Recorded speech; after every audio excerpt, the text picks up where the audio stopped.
nome é Paulo Martins de Carvalho, estou fazendo curso de pós-graduação para a formação de professores. Hoje é sobre metodologias ativas e didática do ensino superior.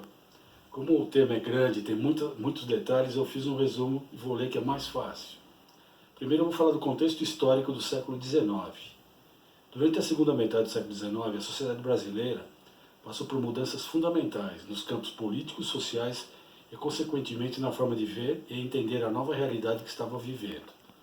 O Rio de Janeiro, por exemplo, era uma cidade heterogênea, com mansões e palacetes ao lado de bairros miseráveis.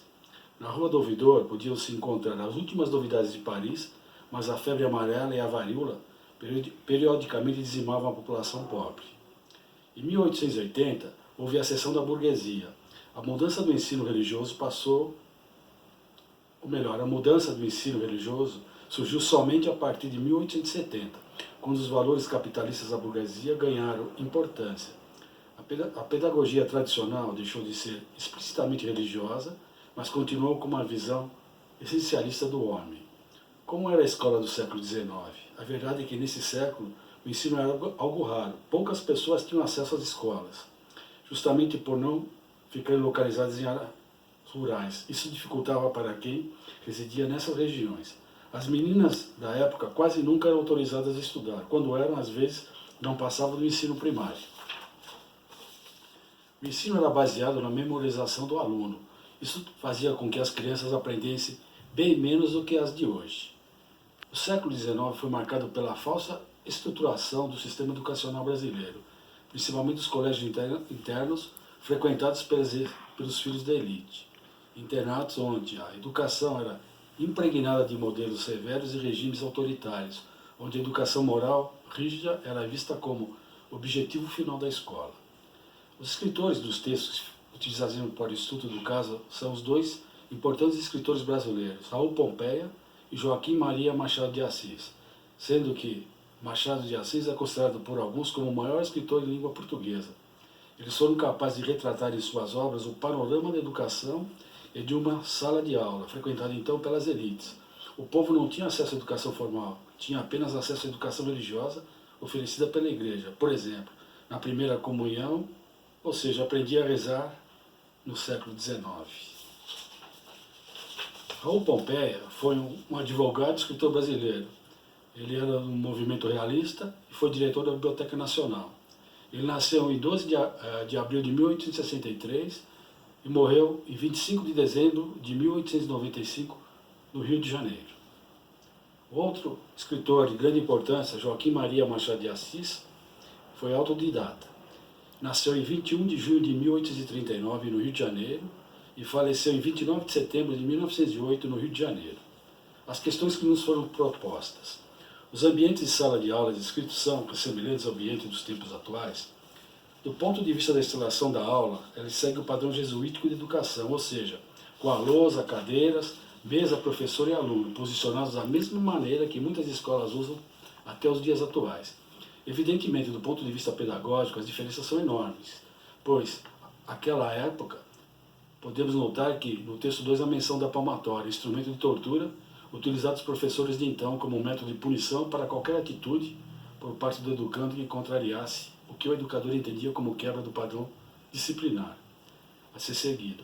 Ou seja, haviam agressões físicas por parte dos professores que tinham sua autoridade inquestionada. Os próprios pais autorizavam a utilização desses recursos violentos utilizados nas punições como parte da didática educacional para que o estudante entrasse no prumo. Por isso, os professores do século XIX eram de fato autoritários, ditadores dentro de suas salas de aula. Os alunos temiam-nos devido às suas ferocidades e inclemência na aplicação de castigos físicos. Sua ação não era reprimida pela sociedade, que então acreditava que a violência física e moral eram úteis para que seus filhos fossem educados e aproveitassem ao máximo o que a educação escolar pudesse oferecer. Não podemos deixar de lembrar que era apenas uma minúscula minoria que tinha acesso então à escola, de modo geral, os filhos das elites agrárias. A grande maioria da população era analfabeta. Podemos ler no texto 1, o Ateneu, o medo que o professor Mânlio causou ao aluno recém-chegado ao colégio. Embora estivesse brando, causou quando perguntou se ele queria ir ao quadro negro. Ou seja, os alunos de então estavam acostumados com o autoritarismo dos professores. Os alunos tinham medo até de responder. Não podemos deixar de notar que o Ateneu era um colégio pago no qual a elite carioca podia pagar para estudar. O terror sentido pelo aluno ao ser examinado no quadro negro causou nele até um desmaio. Na época, a educação era pautada na autoridade suprema do professor e também porque, não dizer os castigos físicos, que eram impingidos aos que eram considerados maus alunos devido à indisciplina e não realização das tarefas escolares, e quando também não tiravam boas notas nas avaliações. Eles eram torturados com a aplicação da palmatória. A didática utilizada como forma de garantir o aprendizado dos alunos era a didática da coerção física, moral e intelectual, pois não faltavam naquela época razões para os professores agirem de forma truculenta, impondo-se a qualquer custo, pois acreditava-se também que os castigos físicos ajudavam a disciplinar e formar homens de bem. Não nos esqueçamos que nesse período que estamos tratando, as mulheres não tinham acesso às escolas, ou seja, eram todas analfabetas. Eram todas criadas para serem excelentes donas de casa, parir os filhos que a sociedade elitizava almejava para perpetuar seu poder discricionário. Evidentemente, atualmente esses recursos violentos e opressivos não podem ser mais utilizados nas salas de aula, embora ainda hoje alguns professores ainda utilizem a intimidação de seus alunos, como por exemplo, prometendo cobrar nas avaliações dos conteúdos apresentados questões de difícil solução, e com isso muitos dos ditos alunos que não aprendem, indisciplinados e classificáveis, obtenham avaliações não boas e tenham que, com isso, comprometido seu desempenho no ano letivo.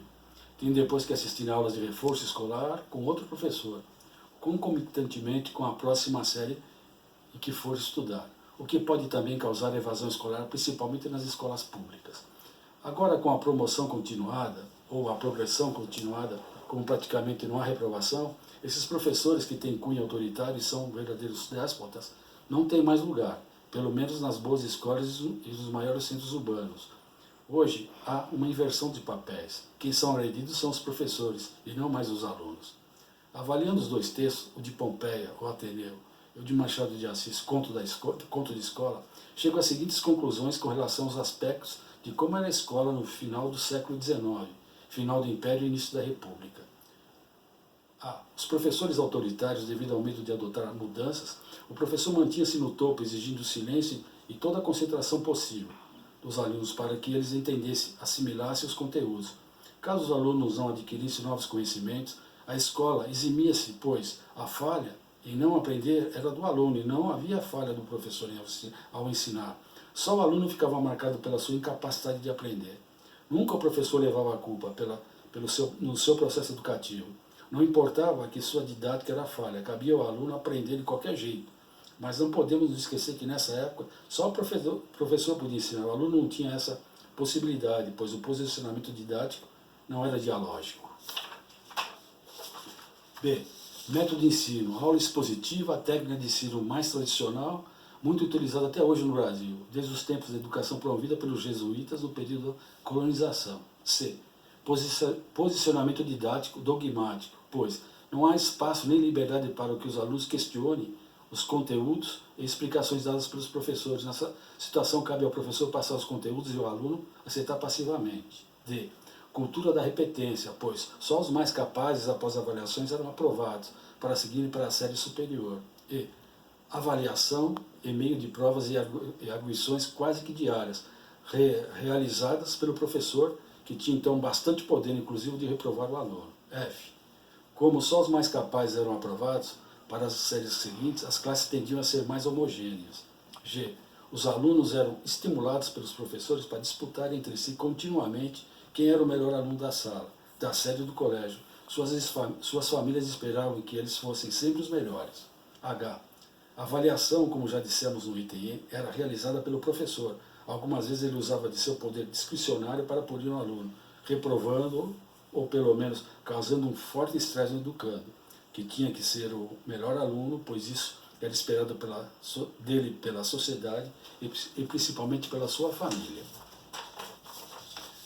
E os alunos com dificuldade no aprendizado eram reprovados e, como eram muito cobrados pelas suas famílias, tanto pelo custo da escola como também pelo que ele tinha que informar à sociedade, a capacidade cultural de sua família, muitos alunos não conseguiam atender aos objetivos esperados e se suicidavam, ou ainda fugiam tanto da escola quanto de sua família, virando um pária da sociedade. J. Não havia nenhuma preocupação com o aluno em si, não havia recuperação da aprendizagem, como as aulas de reforço e de recuperação, tal como é pensado hoje, como a progressão continuada. Pois, como já vimos, no item D, havia a cultura da repetência. K. O ensino era baseado na memorização, na decoreba. Por isso, os estudantes, então, aprendiam muito menos que os estudantes atuais. L.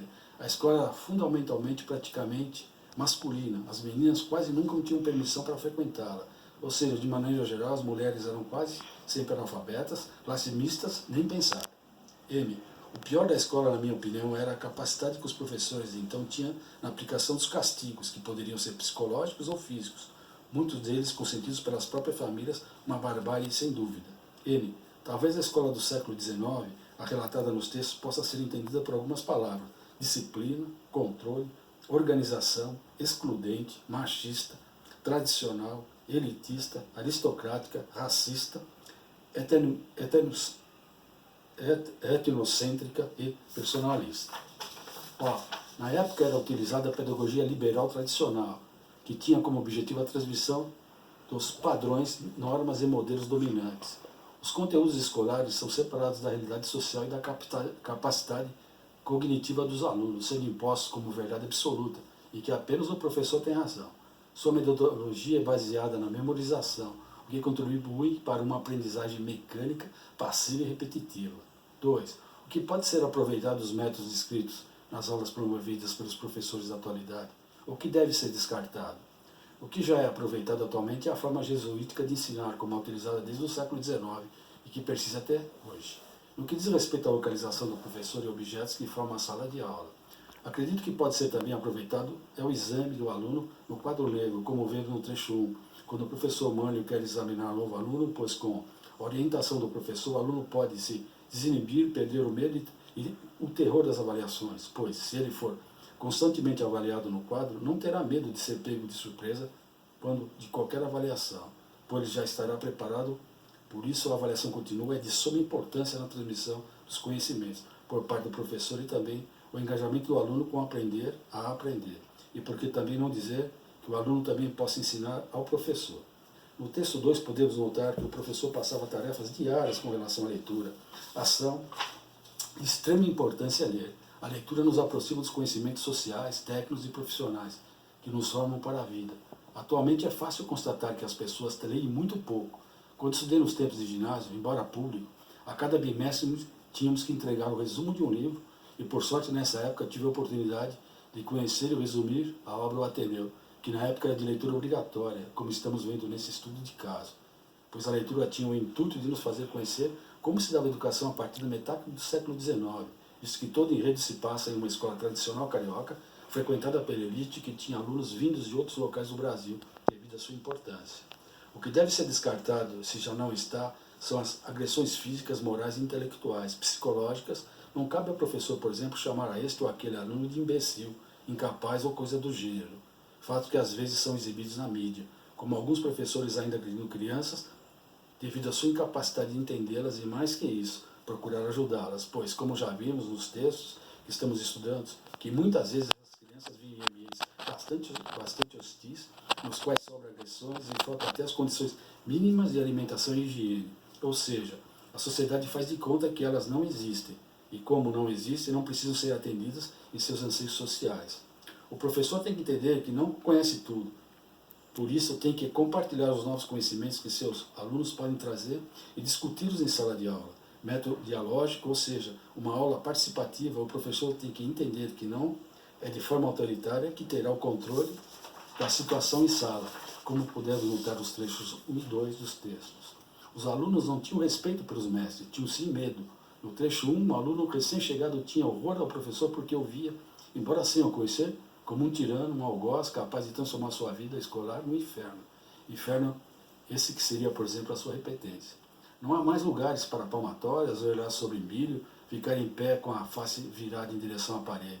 Assim, lugar para uma educação compartilhada e participativa.